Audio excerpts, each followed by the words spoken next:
It's the Hell Hound hand. Scary. I was thrilled to be offered the project of Sleeping Beauty.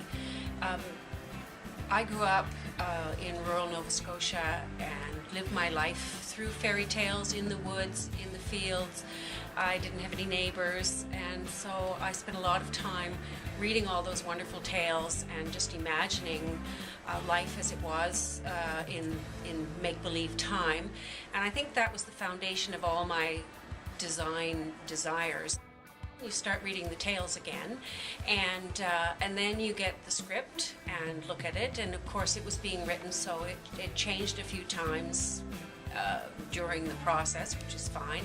But you get a sense of the characters, and then I started researching, before I even talked to the director, I started researching things that I liked, pictures on the internet, reading old fairy tales, and then just getting a sense of color. I looked at modern fashion designers, period things, ballets. I used a lot of different reference.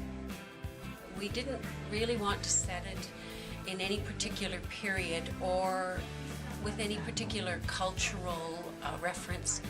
The richness of Asian fabrics is always magical, and so we just started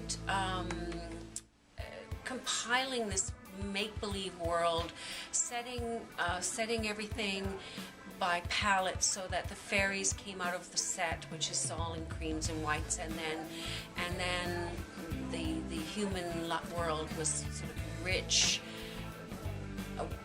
jewel colors, and then of course we have a dark world.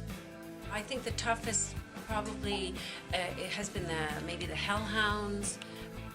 They need to be able to fight in them, yet they have to be fearsome. We want people to be afraid of them.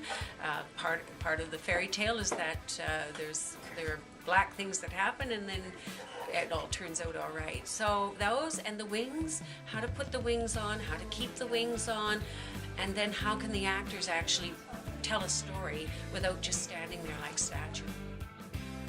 I want the audience to leave thinking that they want to come back again. That's really very important, especially when you've got children who need to, they expect something, and I think they're going to get something. There's so much out there that you can buy these days. You can get things off the internet, you can get things, even Value Village sells costumes. I want it to be wondrous. I want them to realize that we've made these things from scratch, that we've created a world that doesn't exist anywhere else.